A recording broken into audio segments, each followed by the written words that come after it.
অনেকটাই চাপ কমলো বলা যেতে পারে চলতি প্রাথমিক শিক্ষক নিয়োগ প্রক্রিয়ায়, যেখানে 13,421 শূন্যপদে নিয়োগ করা হবে। কেন অনেকটা চাপ কমলো?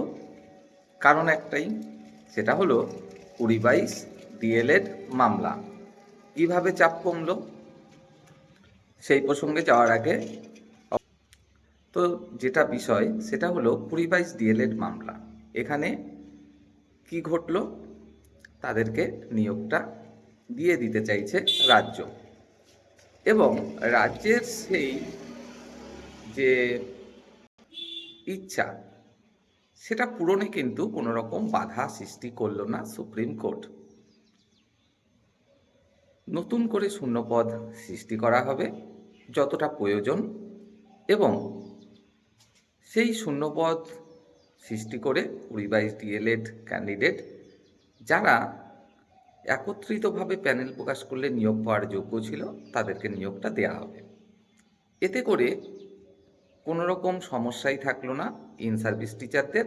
আবার যারা ওই একত্রিত প্যানেলে আসার মতো অবস্থায় ছিল তারাও নিয়োগটা পেয়ে যাচ্ছে, তাদেরও কোনো রকম সমস্যা থাকলো না। আর যখন এই 20-22 ডিএলএড মামলাটা সম্পূর্ণভাবে মিটে যাচ্ছে, তখন স্বাভাবিকভাবেই 20-22 ডিএলএডের যে 2000 মতো ক্যান্ডিডেট, তারা তো স্বাভাবিকভাবেই এই চলতি নিয়োগ প্রক্রিয়া 2025 এখানে অংশগ্রহণ করবে না। যদি তাদের ইনভ্যালিড করে নাও দেয়া হয়, অন্ততপক্ষে ডবল ডবল চাকরি তো কেউ করবে না, তাই না?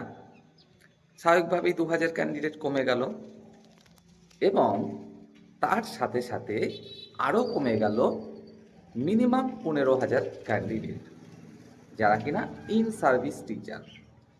এখন যদি কোনো কারণবশত আদালতে গিয়ে ইন সার্ভিস টিচাররা দাবিও করে যে আমাদেরকে বসতে দেয়া হোক, সেক্ষেত্রে কিন্তু আর তেমন সেটা জোরালো আবেদন হবে না।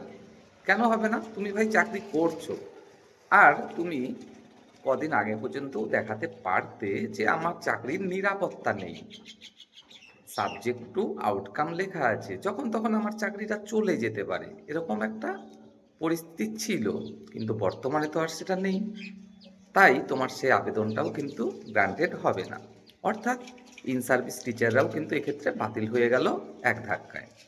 অর্থাৎ সর্বোপরি আরও 17,000 ক্যান্ডিডেট তো এবারে চলেই গেল।